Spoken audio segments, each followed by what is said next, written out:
My daughter rang me last week and said, "Mum, we need to talk about your living situation." At 91, I knew exactly what that meant. Care home. But what I did instead, well, nobody talks about this option. My name is Margaret. I'm 91. My husband Richard died 6 years ago. 47 years of marriage, gone in one afternoon. And what replaced it? Silence, the kind that fills your bones. At first I managed, "Oh, Margaret's tough, Margaret's independent," and I believed it too. But the house got bigger, the stairs got steeper, 14 steps started feeling like a mountain.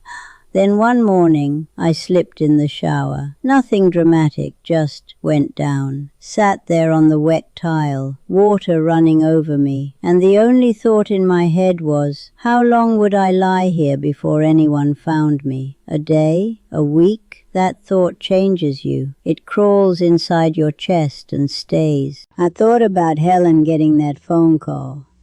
"We found your mother. I'm sorry." It was too late. I didn't want to be that phone call. So I picked up the phone and made my first big mistake. I moved in with Helen, her husband Tom. They're 2 teenagers who looked at me like furniture delivered to the wrong house. First week was lovely. Helen made my favorite meals. Tom carried my bags. The kids showed me silly videos on their phones. I thought, this could work. By week 2, the magic was gone. The sighs when I needed help in the bath. The eye rolls when I couldn't hear the television. Tom eating dinner in the other room. And Helen, my sweet Helen. I could see it in her face, that tightness, that drowning look. Then one night, I heard her on the phone. Walls were thin. She said, "It's exhausting, Sarah. I love her, but I feel like I've got 3 children now." 3 children. Not her mother, not the woman who raised her. The 3rd child, the burden. And the worst part, she wasn't wrong. Their whole life revolved around my pills, my appointments, my inability to climb stairs without someone behind me. I lasted 6 weeks. Told Helen I wanted to go home. She cried. I said, "You've got nothing to be sorry for, love." And I meant it, but it hurt. God, it hurt. So I went home and did what people like me are told to do. Hired carers, strangers, paid to care. £15 an hour, 3 visits a day, £2,800 a month for someone to fold my towels wrong. Some were kind, but they changed every week. New face, new name. "So where do you keep your mugs, Margaret?" "Same bloody cupboard I told the last girl. You know what nobody tells you about getting old? It's the endless explaining. Who you are, how you take your tea. Each time, you lose a little piece of yourself." 4 months in, savings draining fast. Still lonely. Still staring at the ceiling at 2 in the morning. Just supervised now.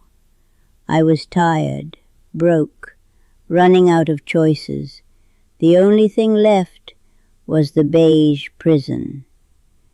The care home was called Meadow Lane. Lovely name. No meadow. The only lane was the corridor between my room and the dining hall. £3,100 a month. Beige walls, beige carpet, beige curtains. Like someone had been hired specifically to remove every trace of life from the building. And the schedule. Breakfast at 8, lunch at 12:30, dinner at 5. 5 o'clock. I'm 91, not 9. Television at 7. Bedtime at 9. Bedtime at 9. a grown woman, told when to sleep. I tried. Ate the lukewarm chicken at 5. Watched television I didn't choose. Lay in bed at 9, wide awake, staring at another beige ceiling. The other residents, some were lovely. Doris had been a dancer. Beautiful stories. But most of them had already surrendered. That flatness in their eyes, like the person they used to be, had quietly left the room. I was terrified of becoming that. Then one evening, 3 weeks in, I wanted a walk. 7 o'clock, sun still out, beautiful golden light. I walked to the front door, and a young lad in uniform stopped me. "Sorry, Margaret, outdoor time's finished." I said, "Just 10 minutes, some fresh air." That trained, professional smile. Health and safety policy. Can't have residents outside unsupervised. Residents, unsupervised. I'm a woman who crossed London alone at 17, who drove through a blizzard to her mother's funeral, who survived 91 years on this earth, and a 20-year-old boy is telling me I can't step outside for my own safety. That night I understood. I wasn't living. I was a ghost in a waiting room, comfortable, in a cage, waiting to die. So I packed my bags and made one final escape. I went home. Helen thought I'd lost my mind. "Mum, you've tried everything. What now?" I said. "I have absolutely no idea, love. But I knew one thing. I'd rather struggle in my own home, with my own mess, my own towels, than spend one more night in that beige coffin, being told when to sleep." First few days, I sat by the window, watching the street, life happening on the other side of the glass, and me on this side. Then one afternoon, I saw her, Sarah, across the road, 30s, single mother, always rushing, always juggling. That afternoon she was by her car, phone to her ear, crying. That quiet crying where you're holding it together but your voice keeps breaking. I can't get there by 3. She'll be standing there on her own again. Her little girl, Emma, 8 years old, needed picking up from school. Something in me, something I thought had died, just stood up. Literally. I grabbed my coat, walked out the front door. No clipboard, no schedule, no 20-year-old telling me I couldn't. I crossed the road and said, "Love, I can collect your Emma. The school's 10 minutes. I've got nowhere to be." Sarah stared, eyes red. Then, "Would you really? I've been sitting in that house for 3 years doing nothing. I think I can manage a walk." I got to the school gates. Emma came out, tiny thing, backpack half falling off. She looked up and said, "Are you Margaret? Mummy said you'd come." And she just took my hand. No hesitation, just a little warm hand reaching up and grabbing mine, like it was the most natural thing in the world. We walked home slowly.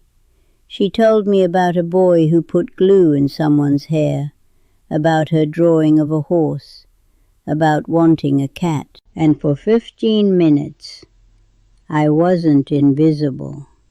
I wasn't a burden. I was just Margaret, walking a little girl home from school. I hadn't felt that alive in years. Sarah didn't realize it then. I was offering her help, when she was the one about to give me my life back. It started small. Tuesdays and Thursdays I'd collect Emma. Then Sarah knocked on my door one evening with shepherd's pie, still warm. She said, "You fed my daughter's soul. Least I can do is feed your stomach." I sat at my kitchen table and ate every bite. And I cried. Not sad tears, just full tears. Then things shifted, naturally. No clipboard, no schedule, just life happening the way it's supposed to. Mike, Sarah's husband, fixed my dripping tap. 2 years that tap had been dripping. He fixed it in 20 minutes, changed light bulbs, set up online shopping on my tablet. 20 minutes. Things I'd struggled with for months, gone, because someone showed up. And Emma started coming over on her own. Homework at my table. I'd help with reading. She'd teach me how to send photos on my phone.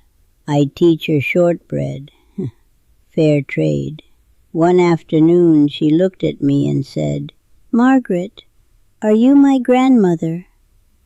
I said, "I can be, if you'd like." She said, "Yes, please." That was the moment.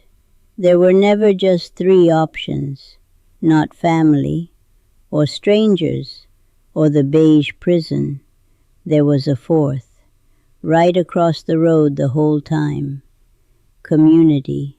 Real, messy, imperfect community. Not a service, not a transaction, just people needing each other. Living with Helen made me a burden. The carers made me a client. The care home made me a number. But Sarah and Emma and Mike, they made me needed, and nothing keeps you alive like being needed.